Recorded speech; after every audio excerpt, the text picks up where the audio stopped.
اعوذ باللہ من الشیطان الرجیم بسم اللہ الرحمن الرحیم الحمد للہ رب العالمین وصلی اللہ علی سیدنا محمد وآلہ الطیبین الطاہرین اللہم صلی علی محمد وآل محمد اما بعد قال رسول اللہ صلی اللہ علیہ وآلہ وسلم ایہا الناس من فطر منکم صائما مؤمنا فی هذا الشهر كان له بذلك عند الله عتق نسمة ومغفرة لما مضى من ذنوبه۔ ناظرین گرامی قدر، شہر اللہ العظم ان قریب ہے اور ہر اللہ کا نیک بندہ اس انتظار میں ہے کہ وہ عظمتوں والا، مغفرتوں والا، رحمتوں والا مہینہ جلدی آ جائے۔ اور اس حساب سے جس طرح سے جس انداز میں صدر اسلام میں پیغمبر گرامی قدر صلی اللہ علیہ وآلہ وسلم نے جس انداز میں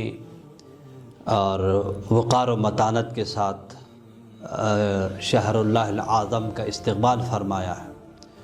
اور جو رسول گرامی قدر صلی اللہ علیہ وآلہ وسلم کا عمل پوری دنیا کی نگاہوں میں ہے کہ کس انداز میں آپ ماہ مبارک رمضان کا استقبال کرتے تھے اور کس انداز میں تیاری کرتے تھے۔ یعنی یہ وہ مہینہ ہے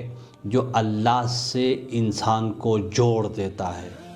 اور اس مہینے میں اللہ کی بے پایاں کرم نوازیاں ہوتی ہیں، اللہ کی طرف سے رحمتیں، برکتیں، وسعتیں ہوتی ہیں، اور اس جہت سے یہ اللہ کی جانب سے روحانی ریولیشن کا مہینہ ہے۔ انسان کی روح اوج کمال تک پہنچ سکتی ہے اگر اس بابرکت مہینے سے انسان مستفید ہو جائے، اگر اس بابرکت مہینے کی تمام تر برکتوں سے انسان استفادہ کرے تو انسان اللہ تعالیٰ کا قریب ترین بندہ بن سکتا ہے۔ اور اس مہینے میں انسان جو بھی عمل کرتا ہے، اور اس عمل کے لیے چاہیے تھوڑا سا عمل ہی کیوں نہ ہو، اس کی قدر اور ویلیو بہت زیادہ ہے خدا کی نگاہ میں، قرآن کی نگاہ میں، رسول گرامی قدر صلی اللہ علیہ وآلہ وسلم کی نگاہ میں۔ جس طرح سے ایک شخص اگر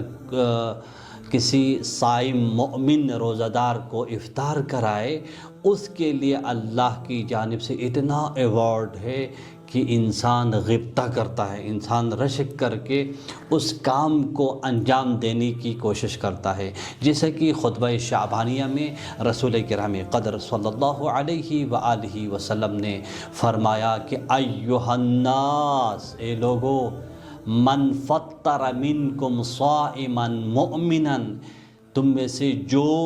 شخص اس مہینے میں کسی مؤمن روزہ دار کو افطار کرائے گا، صائما مؤمنا، مؤمن روزہ دار کو افطار کرائے گا، تو کان لہ بذالک عند اللہ عتق نسمۃ، اس کے نتیجے میں خدا کی طرف سے اس کے لیے جو ایوارڈ ملے گا، اس کے لیے جو ثواب ملے گا کہ وہ کیا ہے، ایک غلام کو آزاد کرنے کا ثواب ملے گا۔ گویا کہ کسی بھی شخص کو افطار کرائے گا، مومن شخص کو، اس کا ثواب اللہ کی نگاہ میں یہ ہے کہ اللہ اس کے لیے جو کم ترین جو ثواب ہے اللہ کی جانب سے، کہ وہ ہے کہ اس نے ایک غلام کو آزاد کر دیا اللہ تعالیٰ کی راہ میں، ٹھیک ہے۔ اور اسی طرح سے وَمَغْفِرَةٌ لِمَا مَضَى مِن ذُنُوبِهِ، اور انسان کے پچھلے گناہوں کو اللہ اسی افطاری کے بدلے میں معاف فرمائے گا۔ سبحان اللہ، کہ جو شخص کسی روزہ دار مومن کو افطار کرائے، اس کے لیے پہلا ایوارڈ اللہ کی جانب سے کیا ہے کہ وہ ایک غلام کو آزاد کرنے کا ثواب ہوگا، اور دوسرا ثواب کہ اس کے پچھلے تمام گناہوں کو خدا معاف کر دیتا ہے۔ تو اس سے بڑھ کر انسان کو کیا ثواب چاہیے؟ اللہ تعالیٰ کی اتنی نعمات اور کرم نوازیاں انسان کو گھیر لیتی ہے۔ او پیپل، ایھا الناس، whoever among you provides iftar a believing fasting person in this month will receive from Almighty Allah the reward of freeing a slave and forgiveness of his past sins۔ لہٰذا اس اعتبار سے اپنے پچھلے گناہوں کی بخشش کے لیے، مغفرت کے لیے اگر انسان اللہ کی راہ میں ماہ رمضان المبارک میں خرچہ کرتا ہے، اللہ کی راہ میں دیتا ہے، یعنی اس کا مطلب یہ ہے کہ کسی مومن کو افطار کرائے، اس کے نتیجے میں یہ ہے، یعنی ایک انتہائی عمل عظیم، یعنی عظیم عمل ہے افطار کرانا اللہ کی یعنی نگاہ میں۔ یعنی ایک معمولی سی خدمت انسان کی، وہ ایک غلام کے آزاد کرانے کے لیے کافی معمولی سی خدمت، اس کے بارے میں ہم بات کریں گے۔ یعنی اس کے اجر کیا ہے؟ اللہ تعالیٰ عظیم اجر اس کو عطا کر دیتا ہے، خدمت کا نتیجہ۔ اور جو اسلام میں بہت بڑا کام ہے، نیکی کا کام ہے، جو خدمت، چھوٹی سی خدمت انسان اس بابرکت شہر اللہ میں انجام دیتا ہے، ٹھیک ہے۔ لہٰذا اس اعتبار سے اگر کوئی شخص یہ سوال کر سکتا ہے، جیسا کہ خطبہ شعبانیہ میں استقبال ماہ رمضان کے حوالے سے ایک شخص نے اسی کے نتیجے میں سوال اٹھایا، فقیل یا رسول اللہ ولیس کلنا یقدر علی ذلک، یعنی ہم سب یہ استطاعت نہیں رکھتے ہیں کہ ہم کیا ہے کسی مومن کا افطار کے لیے کیا ہے افطاری کا انتظام کریں، اور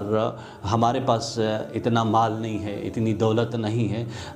رزق کی فراوانی نہیں ہے، ہم یہ نہیں کر سکتے، لیس کلنا یقدر علی ذلک۔ تو فقال اتقوا النار ولو بشق تمرۃ، اللہ اکبر۔ پھر رسول کرام قدر صلی اللہ علیہ وآلہ وسلم نے فرمایا کہ آگ سے بچو، خواہ آدھی کھجور سے ہی کیوں نہ ہو، آدھی کھجور کے ذریعے اپنے آپ کو آگ سے بچانے کا انتظام کرو۔ اتقوا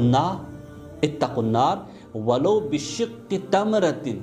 اور اسی طرح سے فرمایا کہ اتقوا النار ولو بشربۃ من ماء، سبحان اللہ، اگرچہ پانی کی ایک گونڈ کے ذریعے ہی کسی صائم مومن کو افطار کرائے، تب بھی کیا ہے تم اپنے آپ کو بچا سکتے ہو جہنم کی آگ سے۔ لہٰذا پیغمبر گرامی قدر نے 2 مرتبہ تاکیداً فرمایا کہ اتقوا النار ولو بشق تمرۃ واتقوا النار ولو بشربۃ من ماء۔ لہٰذا اس اعتبار سے آدھی کھجور ہی کافی، چھوٹی سی خدمت ہے نا، آدھی کھجور جو کہ چھوٹی خدمت ہے، جو چھوٹی خدمت انسان کو اوج کمال تک پہنچا دیتی ہے کہ وہ جہنم کی آگ سے بچا دیتی ہے، یہ چھوٹی سی خدمت جو کہ آدھی کھجور کی شکل میں ہے۔ اور اسی طرح سے اس سے بھی چھوٹی جو خدمت ہے جو افطار کرانے کے لیے ہے، وہ کیا ہے؟ ایک گونڈ پانی ہے، ایک گونڈ پانی کی صورت میں انسان آزاد ہو جاتا ہے گناہوں سے اور جہنم کی آگ سے۔ It was said, O messenger of Allah, not all of us can afford that، کہ ہمارے پاس یہ استطاعت نہیں، ہم سب کے پاس استطاعت نہیں ہے۔ He, peace be upon him, replied and said, protect yourself from the fire even with half a date۔ Half date کے ذریعے تم اپنے آپ کو بچانے کی کوشش کرو جہنم کی آگ سے، even with a sip of water, sip of water کے ذریعے، پانی کی گونڈ کے ذریعے اپنے آپ کو جہنم کی آگ سے بچانے کی کوشش کرو۔ تو خداوند قدوس کی جانب سے عظیم نعمت ہے، یعنی نیکی کے لیے مال کی کثرت شرط نہیں ہے، گڈ ڈیڈز کے لیے، نیکی کے لیے مال کی کثرت شرط نہیں ہے، بلکہ اخلاص اہم ہے۔ اگر اخلاص کے ساتھ، خلوص کے ساتھ نہ ہوتے ہوئے بھی ایک گونڈ پانی کے ذریعے کسی کا افطار کرائے اور یا آدھی کھجور کے ذریعے سے ہے، تو وہ کیا ہے؟ اللہ تعالیٰ کی نظر میں باعزت محترم ہوتا ہے اور وہ مستحق جنت ہو جاتا ہے۔ پروردگار ہمیں اس بابرکت مہینے سے صحیح مستفید ہونے کی توفیق و سعادت نصیب فرمائے انشاءاللہ، اور آگے کی گفتگو ہم آئندہ کی نشستوں میں کریں گے۔ والسلام علیکم ورحمۃ اللہ وبرکاتہ۔